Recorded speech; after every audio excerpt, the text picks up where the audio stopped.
आजकल एक बात बहुत वायरल हो रही है कि योगा से होगा, तो आखिर योग से जीवन में किस तरह के परिवर्तन आते हैं? देखो, योग जो होता है, योग से तो स्वास्थ्य ठीक रहता ही है। आज मशीनीकरण का जीवन है, आज सब काम मशीन रहा है। और शरीर जो है का भोज, पहले जो है शरीर से श्रम होता था तो खाते थे, डाइजेस्ट हो जाता था। आजकल शारीरिक श्रम छूट गया है, लेकिन खाना नहीं छूटा है। खाना जो है 5 किलो हेल्दी डाइट चालू है, कैसे पचेगा? इसलिए विभिन्न प्रकार के रोग हो रहे हैं और इतने नए नए प्रकार के रोग निकल रहे हैं जिसका कि इलाज असंभव हो रहा है। इसलिए आज के सभाना में योगासन जरूरी है शरीर के लिए, लेकिन योगासन is only for your body. यह शरीर ही इसे ठीक रहेगा, न कि आपका माइंड। एक सवाल योग की प्राचीनता से।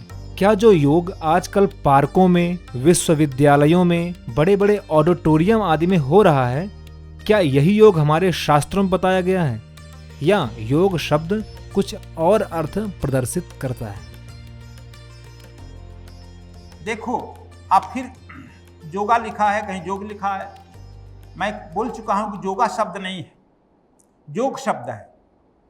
मैं कभी विश्वविद्यालय, हिंदू काशी विश्वविद्यालय में भी लेक्चर दे चुका हूं कि वह योग शब्द है, योगा नहीं है। तो वहां के तो लोग मान लिए तुरंत। जैसे रामा शब्द नहीं है, राम शब्द है। आप लोग रामा कहते, रामा का अर्थ सीता हो जाएगा। अंग्रेज लोग कहते हैं शिवा, शिवा का अर्थ पार्वती हो जाएगा। कृष्ण को अंग्रेज लोग कहते हैं कृष्णा, कृष्णा का अर्थ द्रौपदी हो जाएगा। योग शब्द है, योगा का शब्द स्त्रीलिंग हो जाएगा। लेकिन सब लोग उसके देखा देखी जोगे कहता है। जिसको लड़के को देखा पढ़ने वाला जोगा जोगा तक जोगा गलती। अंग्रेजी में 26 अक्षर होता है, हिंदी में 52 अक्षर होता है। अंग्रेजी में स्वर में केवल ए से काम चलाया जाता है, हिंदी में 16 स्वर है ना। इसलिए संस्कृत भारत में बोलने वाला गजीब टूटता है। और यह नहीं जानते हो, विश्व में अंग्रेजी का उच्चारण सबसे अच्छा शुद्ध भारतीय करता है। इसलिए इसका जिम स्टेशन नहीं कहेगा, स्टेशन कहेगा। अस्पताल कहते हो तुम, अस्पताल कहेगा। इसलिए विश्व में अंग्रेजी का भी उच्चारण भारत का। इसलिए योगा नहीं, योगा। अच्छा, योगासन जो है, हम योगासन कहते हैं। योगासन केवल शरीर के लिए, और आत्मा के लिए जो होता है, ध्यान के लिए, तो स्वर से शुरू होता है। योगासन शरीर से शुरू होता है।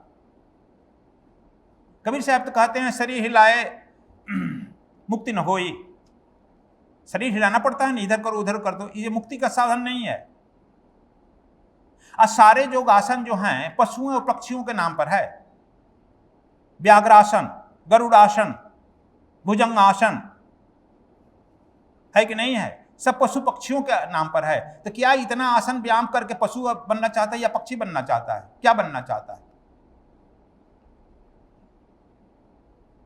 इसका मतलब यह न समझ लो कि मैं इसका खिलाफ कर रहा हूं, लेकिन इससे अध्यात्म कोई लेन देन नहीं है।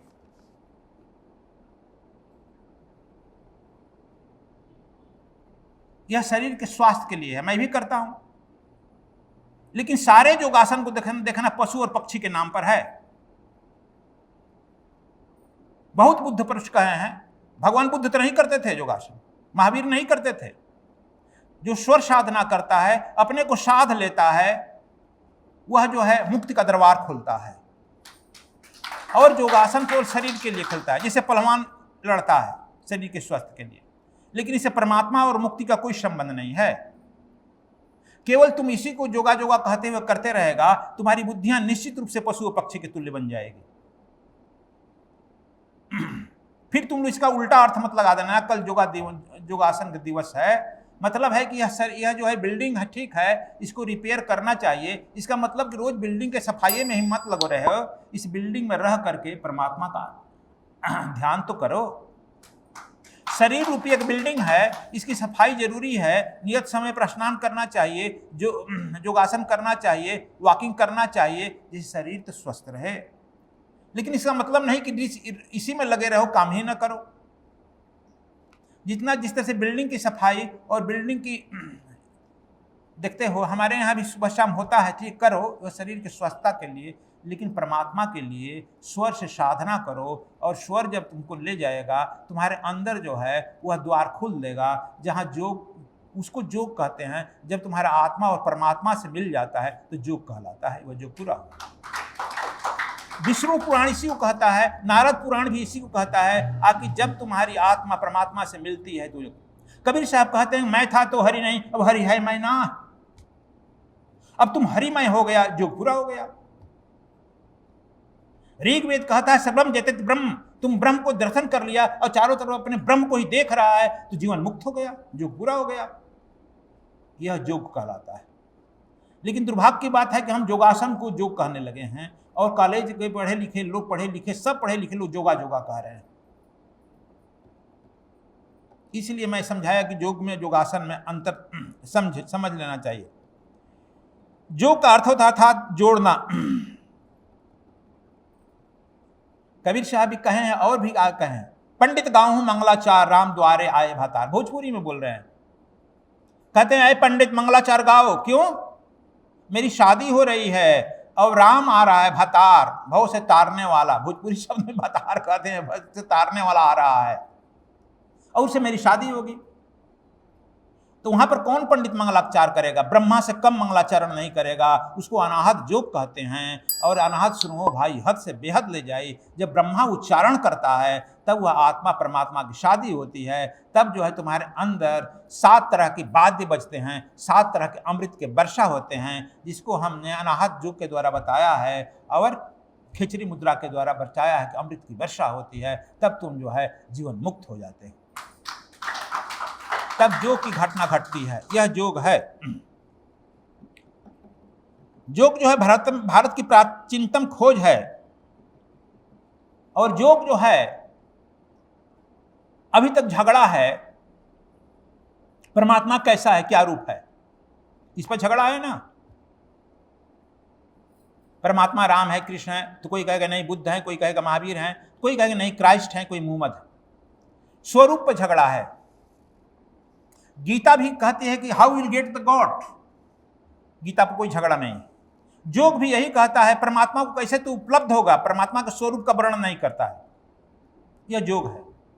कबीर साहब कहीं परमात्मा के स्वरूप का नहीं वर्णन किए हैं। अपने बीजक में देखा होगा, हमने बोला है कबीर साहब हर समय परमात्मा को कैसे तू उपलब्ध हो जाएगा यह बात कर रहे हैं। तू परमात्मा के स्वरूप को कैसे प्राप्त कर लेगा। और कण कण में साई मत है, कटुक वचन मत बोल रे, यह बोल रहे हैं कि सब तरह वो साई तुम्हारे अंदर है, घट घट में है। कैसे तू अपने अंदर देख रहा है, बाहर देख लेगा, बाहर जो दिखला रहा अंदर देख लेगा। वह परमात्मा के बारे में, सर्वव्यापी परमात्मा के बारे में कबीर कर रहे हैं। उसी परमात्मा के बारे में क्या नाम है, कृष्ण जो है गीता में कह रहे हैं। और योग भी वही कहता है how will get the God, what is the God, इसका उत्तर नहीं दे रहा है। इस पर झगड़ा, विवाद है। इसलिए योग जो है प्राचीनतम खोज है, इस पर विवाद नहीं है, यह विज्ञान है। इसलिए कबीर की शैली पर नहीं है, गीता पर विवाद नहीं होना चाहिए, इसलिए कि यह विज्ञान है। परमात्मा को कैसे प्राप्त कर जाएगा, नो, इस पर there is no any questions, नहीं कोई झगड़ा है। इसे योग जो है प्राचीन है। अब एक आखिरी सवाल भारतीय राजनीति से। आपको क्या लगता है कि बढ़ रहे राजनीतिक परिदृश्य को क्या योग दिवस शांत और अनुकूल कर पाएगा? योग से राजनीति से कोई संबंध नहीं है बच्चा। हम लोग योग से, मोदी नहीं थे तो योग था नहीं था। यह दूसरी बात है कि वह योग जो है कंदराओं में था, गुफाओं में था, साधुओं के आश्रम में था। इस योग को उन्होंने खोल करके योगासन को लेकर आया, पार्कों में लाया, होटलों में लाया और सामूहिक स्थलों पर लाया है। यह नहीं कि यह अलग से खोज किया, लाया है न केवल। फिर मान लो कि दूसरा आदमी आएगा, उनको पार्कों से हटा देगा, यही न कर सकता है। लेकिन क्या साधु के, संत के मन से, दिल से, दिमाग से निकल जाएगा क्या? अंग्रेज नहीं निकाल पाए, मुसलमान नहीं निकाल पाए, नहीं निकल पाया, कैसे निकलेगा? देखो, और यह भी बात समझो, राजनीति क्या करे। जो ठीक ठीक योगी होगा, बुद्ध और महावीर, बुद्ध ने तो किसी को मारा ही नहीं, आधी पृथ्वी बौद्धिष्ट है अभी। और तुम नहीं जानते हो, बुद्ध काल ही स्वर्ण काल कहलाया है। कहा जी अश्विनी जी कुछ पढ़े होंगे इतिहास, बात ठीक है, इज इट करेक्ट? लोग कहते नहीं हैं, डर है, छिप कर। क्यों? बिहार की महिमा उजागर होगी। अभी बिहार की महिमा नालंदा विश्वविद्यालय देख करके अभी मोदी जी को याद आ रहे, नालंदा और विश्व क्या नाम है, विक्रमशिला विश्वविद्यालय, जहां हजारों साल पहले विश्व भर के लोग पढ़ने आते थे। अभी उस खंडहर देख करके मुग्ध हम लोग बचपन से देखते हैं। तो खैर, भारत सोने का चिड़िया कहलाता था कब? बुद्ध काल में। अब बुद्ध को बिना युद्ध किए भारत के सारे राजा उनके शिष्य हो गए थे और सोने का चिड़िया वही कहलाया है। दूसरा जो है स्वर्ण काल जो कहलाया है, बुद्ध का काल ही कहलाया है, लेकिन कोई इतिहासकार इसको दबे स्वर बोलता है, बोलने की हिम्मत नहीं हो रही। क्यों? बिहार आज दिन ही नकिंचन है, गरीब है, कैसे बोले? कभी इतना गरीब होगा? मैं रजनीश से ही बात बोले थे, रजनीश से मैं उस समय पूछा था ये कैसे, तो उन्होंने कहा कि स्वामी जी जानते नहीं है। एक बड़ा सटीक उत्तर दिया था। क्या? कहा कि हम जैनी हैं, जो जैनियों को 24 तीर्थंकर बिहार में जन्म लिए, बिहार में ही घूमते रहे, बुद्धों की धरती बिहार है, यह रजनीश का उत्तर था। और चरखी देखते हैं, चरखी कभी चक्का कोई ऊपर जाता है, कभी नीचे जाता है, यह समय उत्तर देता है। कभी बिहार जो है चरखी के शीर्षतम सिर पर था, अब निम्नतम पर आ गया है, फिर अब निम्नतम से ऊपर नहीं जाएगा, ऊपर जाएगा। ये रजनीश की वाणी जब उस समय पुनः आश्रम बना रहे तब की मैं कह रहा हूं, 78 की। उन्होंने कहा था बुद्ध, बिहार तो बुद्धों की धरती है, बुद्धों का बीज पड़ा हुआ है, वहीं से बुद्ध निकलेंगे। तो अपनी बात नहीं करे। देखो, राष्ट्रपति भवन में गया है, नहीं गया तो जानो पत्रकार, राष्ट्रपति भवन में जो ही गाएगा, अशोका भवन में सबसे पहले बुद्ध का चित्र लगा हुआ है, फोटो लगा, ऐसी खड़ा हुआ बुद्ध लगा है। मैं शंकरदेव शर्मा के समय में गया था, शंकरदेव से पूछा कि क्या मामला है, कहे कि स्वामी जरा सामने देखिए ना। सामने देखे तो का इंडिया गेट, इंडिया गेट देख रहे हैं? तो हाँ, इंडिया गेट का शीर्ष और भगवान बुद्ध का चरण का नाम है तलवा बराबर एक लाइन में है। मतलब कि भगवान बुद्ध के पैर तले ही भारत शांति है।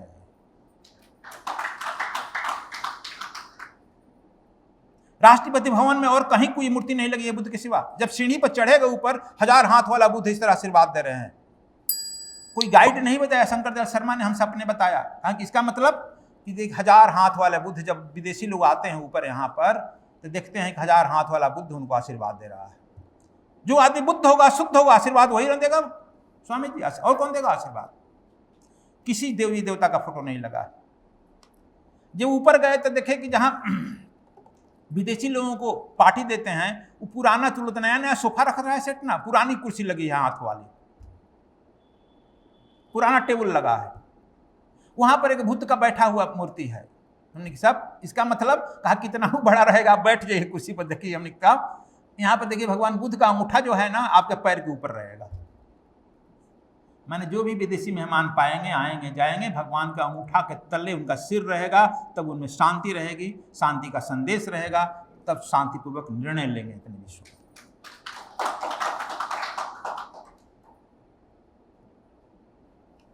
ये हमको गाइड नहीं उसमें समझाए थे। हालांकि एस के सिंह भी थे और क्या नाम थे, महात्मा गांधी के नाम थे, नाती थे, कृष्ण मोहन गांधी उनके सेक्रेटरी थे, लोग भी, लेकिन वही समझा रहे थे। खैर देखे तो देखो, यह भारत स्वतंत्र हुआ,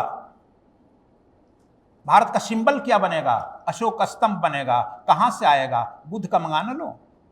अशोक स्तंभ जो भारत का स्तंभ लगता है चारों तरफ मोहर, वह बुद्ध का बिहार से कैरी करके आया है। भारत में झंडा में क्या लगेगा? अशोक चक्र लगेगा। कहां से आएगा? अशोक से, बिहार से मंगा लो ना।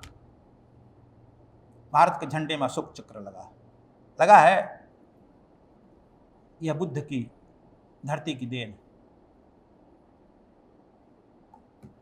यह दूसरी बात है कि अब साधु वहां के बनते हैं तो आते पूछते हैं, गुरु जी हमारा भविष्य क्या होगा? साल 2 साल रहते हैं, 1 साल 2 साल के बाद कहते हैं हमारा भविष्य क्या होगा? अरे तुम भविष्य के लिए आया है, हमने आते ही लेसन दिया है, लक्ष्य दिया है कि आत्मोक्षार्थ जगत हिताय। जो बुद्ध का भविष्य होगा वह तुम्हारा होगा, जो महावीर का भविष्य होगा, जो चाणक्य का भविष्य हुआ वह तुम्हारा हो। चाणक्य बिहार का था ना, जो उनका भविष्य होगा वो तुम्हारा भविष्य होगा। लेकिन हम इतने अब चिरकुट हो गए हैं, नीचे से तल पर आ गए हैं आकि नहीं, हम इसीलिए हमने ट्रस्ट बना दिया है कि इससे काम नहीं चलेगा, हमको तो संपत्ति में हिस्सा चाहिए ना, हमारा भविष्य। अब जब नीचे तल पर गिरते जाएगा तब तू क्या साधना करेगा? अब समझ गया? इसीलिए हम टालते हैं, जब तक तुम्हें परिपक्वता ना आ जाए, पूरी चेतना बुद्ध महावीर की तरह नहीं आ जाए, तब तक साधु होना और भागना, फिर नाना प्रकार का तिल ताड़ बनाना, यह बड़ा गड़बड़ होता है। इसलिए आज हमने ये बातें कह दिया। एक तरफा हमारा ध्यान नहीं रहता है। एक छोटी सी बात कह, कबीर साहब का सुनाए, बुद्ध का समझा दिए। अब आज अंतिम एक बात कह देते हैं, और कहे भी थे कहीं कि हमारा एक तरफा नहीं रहता है। भगवान शंकर के मंदिर में, शिव पुराण की बता देते, भगवान शंकर के मंदिर में 2 कबूतर रहते थे, एक कबूतर एक कबूतरी रहते थे। सुनाए कथा, ही सुनाए हैं कभी। शिवरात्रि का दिन था, सब लोग भगवान शंकर को दर्शन करने जाते थे। जितना तुम्हें इस स्थूल शरीर में जाता है, उतने सूक्ष्म शरीर में भी लोग आते हैं, हर जगह। कबूतर ऊपर से देख रहा था कि सब लोग आ रहे हैं, देवता लोग आ रहे हैं दर्शन करने। देखा कि जमराज भी आ गए। दोनों कबूतर कबूतरी डर गए कि जमराज आ गया, निकलेगा और हमको खा जाएगा। सब अपने डर से डरता है ना। लेकिन शिव जी पर आस्था नहीं थी कि हम यहाँ हैं। देखो, आस्था अब तो जमराज पे चली गई ना। हमारी आस्थाएं यही कि जहां हमारा मन जाता है वही हमको पकड़ लेता है। फिर तुम देश पर शिव जी पर देगा, गुरु जी पर देगा, यह तुम जानो। तब उसके पीछे पीछे जो थे लाइन में, गरुड़ जी थे। गरुड़ जी ऊपर देखे तो कबूतर कांप रहा है। कहा कि अरे हम पक्षियों का राजा हम हैं, तू डर क्यों रहा है? कहा कि सरकारी जमराज गया है, आएगा तो खा जाएगा। तो क्या चाहते हो? हमको इसने इतना दूर ले जाइए ताकि इसे पकड़ा ना पाए। कहा कि आ जाओ, मैं बाद में दर्शन करूंगा। मैं एक बार पंख हिलाता हूँ तो 1000 किलोमीटर चलता हूँ ना। तो हाँ, दोनों को बैठा लिए और मारे पंख हिलाए, चले गए हिमालय। कहा कि यहाँ नहीं ना आएगा? तो हाँ सरकार, यहाँ नहीं आएगा। हिमालय पर बैठा दिए, कहा बैठो आराम से, हमारे रहते डर क्यों रहा है? फिर पंख हिलाए आ गए। तब तक जमराज जो है शिव जी का दर्शन करके बाहर निकले। ऊपर देखे कबूतर कबूतरी नहीं है। फिर कहेगा जय सच्चिदानंद। जब पूछा, गरुड़ थी पछा, क्या कहते हैं, गरुड़ पूछा कि क्यों जय सच्चिदानंद का, क्या बात है? कहा कि बड़ा आपने हमारा मदद कर दिया गुरुदेव। कहा क्या? जब मैं जा रहा था देखा दोनों शंकर जी के यहाँ है, इसकी मृत्यु इसको तो खाना है, हिमालय का बिलाव खाएगा। लेकिन अब यहाँ है तो हिमालय के बिलाव कैसे आएगा? तो हमने सोच लिया कि चलो मैं क्या करूँ, अब शंकर जी के शरण में आ गया तो बच जाएगा। मेरा काम क्या करेंगे अब? अब हम कुछ कर नहीं सकते हैं। अब हम क्या करेंगे? हमारे बाप का घर आ गया है तो अब हम कुछ नहीं कर सकते हैं। लेकिन आपने तुरंत मेरा मदद कर दिया और पंख हिलाया और पहुंचा दिया हिमालय। कहा तब जय सच्चिदानंद मैंने कहा तो बिलाव को, वो बिलाव आया, पकड़ लिया। दूसरे बार जय सच्चिदानंद के, दूसरे को पकड़ लिया, खा गया दोनों को। तब कर्मन के फल देते है वह सदा निर्दोष हरि है। वह अपने मन में यहाँ शंकर जी को नहीं रख करके वह मन में आपको रख लिया। आगे मेरा यहाँ रहेंगे तो खा जाएगा। यदि जहाँ है शंकर जी को ही रखता तो मैं नहीं खा पाता। मैं शंकर जी को प्रणाम करके चुपचाप निकल जाता।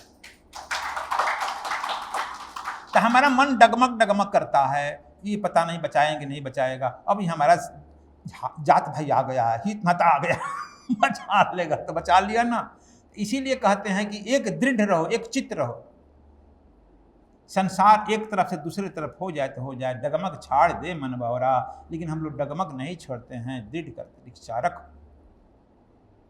क्या भविष्य होगा यह अपना सब भविष्य हम हरदम बताते हैं। आत्मोक्षार्थ जगत हितायश्च।